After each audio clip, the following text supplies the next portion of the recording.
Hey, how's it going? Welcome. Guitar making experiments. Like I've got I don't wear glasses, but for the close-up stuff I am. I'm just about 60 and I guess that's why. Anyway, I should have been using them a long time ago, I know that, but anyway, I use them for that. Okay, what I'm doing, so I learn something every day, right? When I'm making guitars for the first time. What I'm doing is I'm carving the sound hole. At which point I'll install, ooh, it's sort of breaking apart, but that's okay. I can glue it once it's in there. So I can install this rosette that I made. Hopefully it's the right size. oh, you can't really see it. Let's just change that exposure. There we go. So I made this cool rosette. Oh, now we can't see again. Jesus, Murphy. Okay. Yeah. Okay, so this is like less than 1 millimeter strips of bloodwood and maple, actually, just kind of stuck together. There's some holes that I have to clean it up, but what I'm going to do is glue it in and clean it up on here. So the big learning experience today is that I wish I could get both exposed properly. I mean, the big learning experience today is it's probably better to carve the sound hole, install the rosette, not the sound hole, carve the rosette hole, install the rosette, and then thin the top. But of course I was eager to try thinning top, so I did that first. I think I'm still going to be okay, but I'm dealing with a very thin piece of wood here, right? So I have to be especially careful. Anyway, I made up this circle cutter. It's pretty good, actually. I'm making it work. When I have some more funds, I'll get a machined one that's,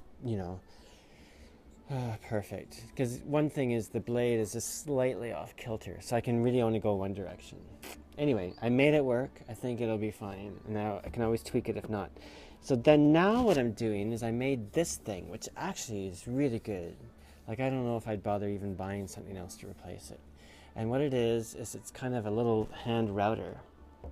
And I put my one of my thin chisels in it. And basically what I'm doing now is just slowly going through it and chiseling out the channel where the rosette will sit. It's a little tricky, I'll tell you. But anyway, it's not tricky so much as it's just, you don't want to do stuff like this. Oh, here, let's change the exposure. Hello, there we go. Anyway, it's so white, this wood, probably no detail anyway. So you don't really want to, probably can't see the shaping from that angle. You don't want to do this sort of thing when you're impatient or in anything resembling a rush. Because here's the thing. Oh, Jesus, Murphy. Anyway, listen to Irish music today. Irish and Scottish Gaelic music, yeah. It's my people.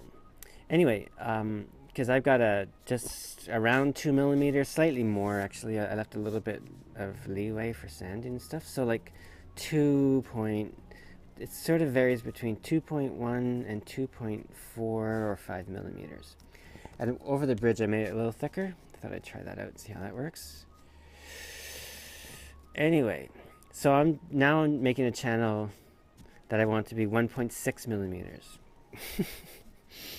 So, as you might imagine, I'm dealing with a difference of like 0.5 millimeter or a little bit more. I don't know about you. That in my head, that seems like a very thin thing. Anyway, yeah. So anyway, what I'll do is I'll get this channeled out and then probably take a break for the day. Well, I'm gonna carve out braces and stuff. I don't want to glue it because, well, I turned off my dehumidifier, but I'd rather be able to work outside for the gluing and stuff, but it's still really humid right now and we're enveloped in cloud. This is all weird weather, weird climate. Yeah. Sometimes I think, I just want to get my guitar finished before the climate collapses. I think I'll be okay. Should be. I'm just taking my time, and of course there's a huge learning element to this. So I'm kind of like in self-learning school. Wish I could switch this around. Actually, you know what I could do maybe? How about we try this? How about, see, the problem is, can I do this? Oh shoot, where are we? Can I do this? Ugh. With one hand? I don't know. How about we, oh here, oh shoot, get away from me. Oh, let's, okay. So, there, okay. I can't watch the screen after, so basically that's what I'm doing. And also have to, when I'm doing this, I have to pay attention to the grain, of course. Because I don't want any tear out happening. Again, this is my learning instrument. This is,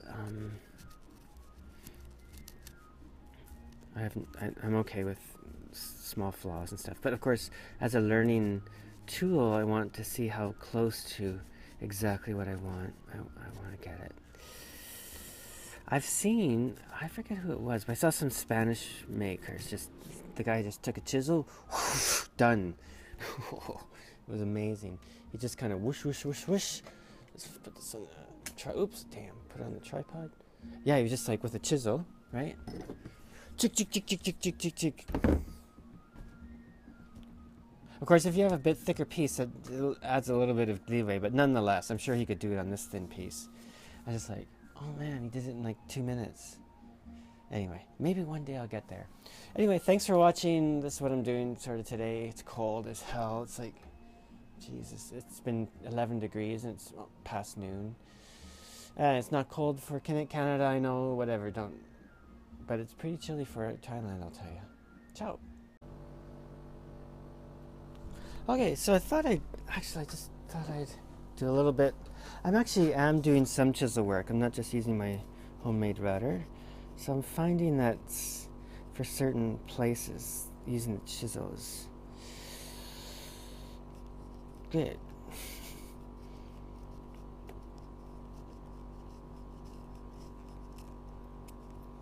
Yeah. And you know what I did was with the circle cutter, I did a bunch of channels. So I have like 1, 2, 3, 4, 5, 6 lines or so sitting here. So basically what I can do is chisel down until the end of the lines. That's my guide, you know. I think the fellow I saw on YouTube, I wish I could remember who it was. Anyway, I think he just had a channel here and a channel here, and boom, away he went. It's like, whoa, Jesus, Murphy, that's good work.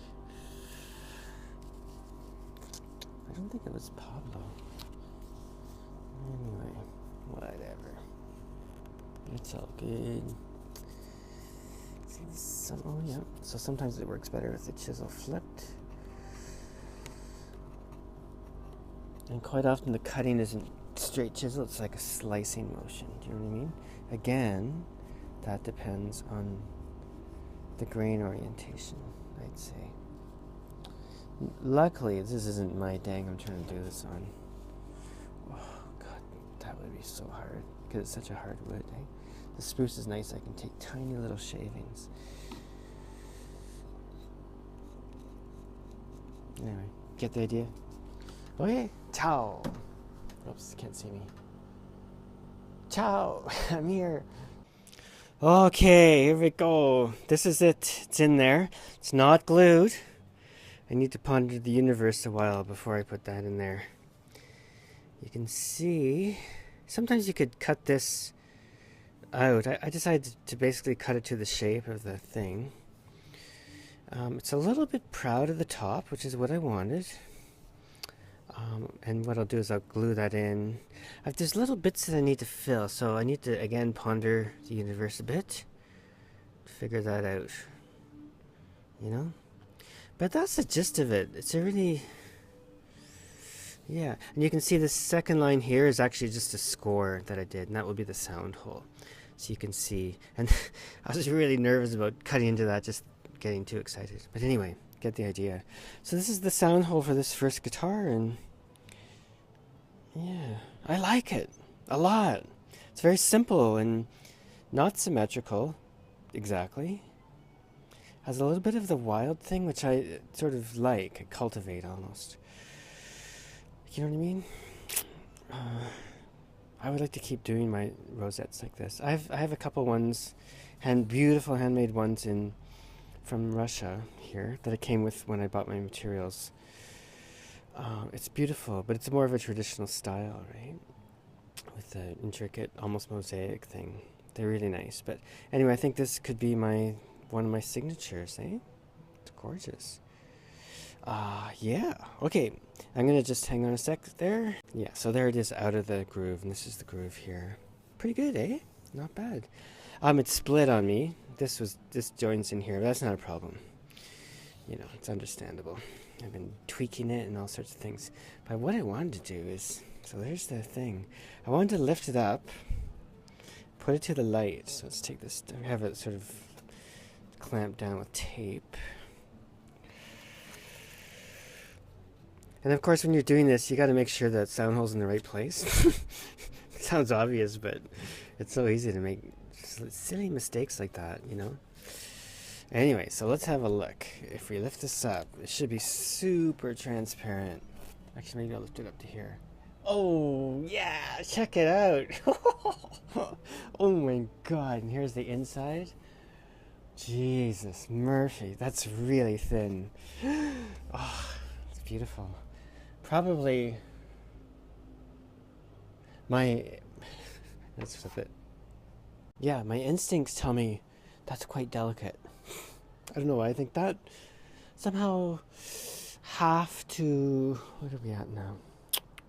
Like 0.5 millimeter of spruce might be a bit on the tender side, you know? Anyway, so that's it. So again, I'm going to just, like my new toque? It says Canada. I saw it pretty cheap online and thought, oh, I better get it. Yeah, there we go. It's got a leaf. I filled it in though, it was white, right? I said, no. It can't be that obvious if you're Canadian. It has to be a little subtle at least. So, there we go. Got the toque on, it's quite chilly. Success. Not a disaster. That's good news. Okay, so anyway, hope everyone's doing great. I'll try and get this up soon. Okay, ciao. Yeah, so here we go. I'm gonna turn off this, it's really noisy. Just can't get the humidity down. Look, it's mid-January, it's still running at 90-something%. It's ridiculous. Anyway, I back here, I'm just gonna stick this in while I store the wood. You know, I need to get, oops, oh shoot, there I go again, wrecking it. I need to get this, you know, anyway, I want to glue it in a decent humidity level. Oh shoot, what have I done?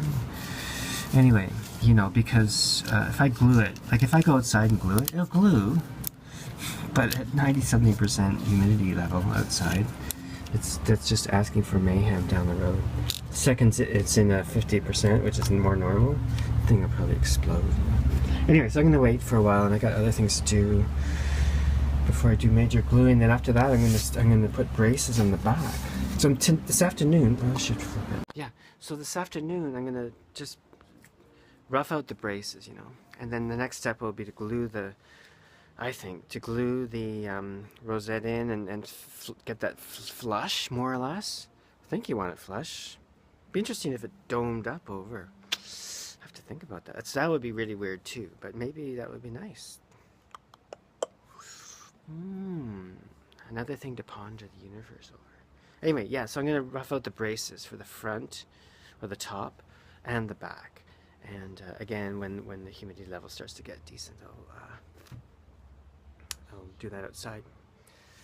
Because I don't have enough room. But anyway, I want to expand my space here when I have some more money and stuff. So, yeah, you can see everything's in here now because it's so humid. Bring all my clothes. Let's flip it.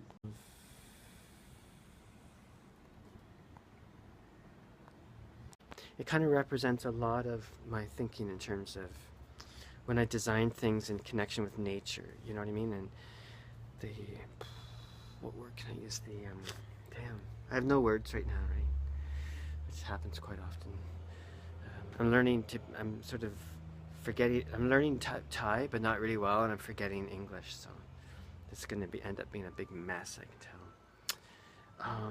Yeah, so a lot of the design stuff I do has to do with the idea of branches, you know, and that was the idea with this. It kind of evolved into something else. Like there's a, let's flip it again.